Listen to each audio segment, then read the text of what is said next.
Genesis 41. Pharaoh's Dreams. After 2 whole years, Pharaoh dreamed that he was standing by the Nile, and behold, there came up out of the Nile 7 cows, attractive and plump, and they fed in the reed grass. And behold, 7 other cows, ugly and thin, came up out of the Nile after them, and stood by the other cows on the bank of the Nile.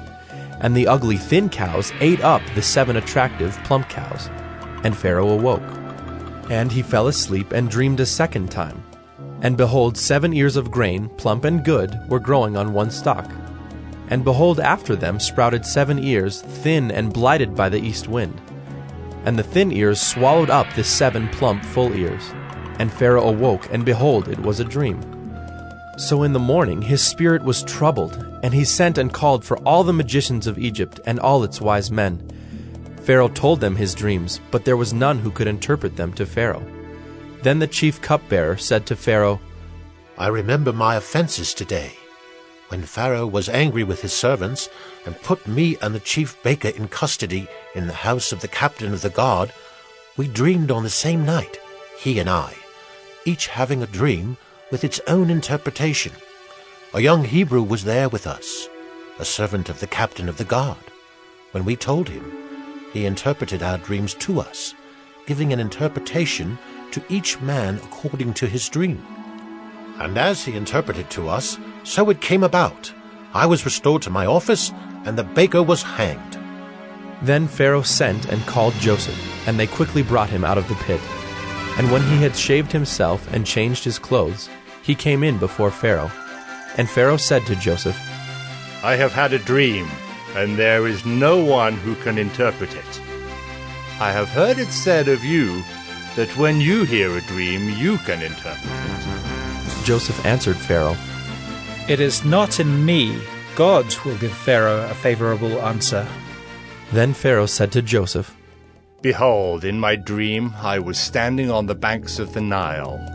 7 cows, plump and attractive, came up out of the Nile and fed in the reed grass. 7 other cows came up after them, poor and very ugly and thin, such as I had never seen in all the land of Egypt. And the thin, ugly cows ate up the first 7 plump cows. But when they had eaten them, no one would have known that they had eaten them, for they were still as ugly as at the beginning. Then I awoke. I also saw in my dream 7 ears growing on one stalk, full and good. 7 ears, withered, thin, and blighted by the east wind, sprouted after them. And the thin ears swallowed up the 7 good ears. And I told it to the magicians, but there was no one who could explain it to me. Then Joseph said to Pharaoh, The dreams of Pharaoh are one. God has revealed to Pharaoh what he is about to do. The 7 good cows are 7 years, and the 7 good ears are 7 years. The dreams are one. The 7 lean and ugly cows that came up after them are 7 years, and the 7 empty ears blighted by the east wind are also 7 years of famine. It is as I told Pharaoh. God has shown to Pharaoh what he is about to do. There will come 7 years of great plenty throughout all the land of Egypt. But after them there will arise 7 years of famine, and all the plenty will be forgotten in the land of Egypt. The famine will consume the land, and the plenty will be unknown in the land by reason of the famine that will follow, for it will be very severe. And the doubling of Pharaoh's dream means that the thing is fixed by God, and God will shortly bring it about. Now, therefore, let Pharaoh select a discerning and wise man and set him over the land of Egypt. Let Pharaoh proceed to appoint overseers over the land and take 1/5 of the produce of the land of Egypt during the 7 plentiful years. And let them gather all the food of these good years that are coming and store up grain under the authority of Pharaoh for food in the cities, and let them keep it. That food shall be a reserve for the land against the 7 years of famine that are to occur in the land of Egypt, so that the land may not perish through the famine. This proposal pleased Pharaoh and all his servants. And Pharaoh said to his servants, Can we find a man like this, in whom is the Spirit of God? Then Pharaoh said to Joseph, "Since God has shown you all this, there is none so discerning and wise as you are. You shall be over my house, and all my people shall order themselves as you command. Only as regards the throne will I be greater than you."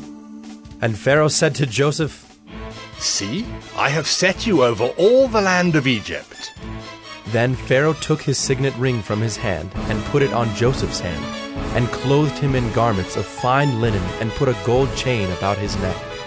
And he made him ride in his second chariot. And they called out before him, "Bow the knee!" Thus he set him over all the land of Egypt. Moreover, Pharaoh said to Joseph, "I am Pharaoh, and without your consent, no one shall lift up hand or foot in all the land of Egypt." And Pharaoh called Joseph's name Zaphanath-Paneah, and he gave him in marriage Asenath, the daughter of Potipherah, priest of On. So Joseph went out over the land of Egypt. Joseph was 30 years old when he entered the service of Pharaoh, king of Egypt. And Joseph went out from the presence of Pharaoh, and went through all the land of Egypt.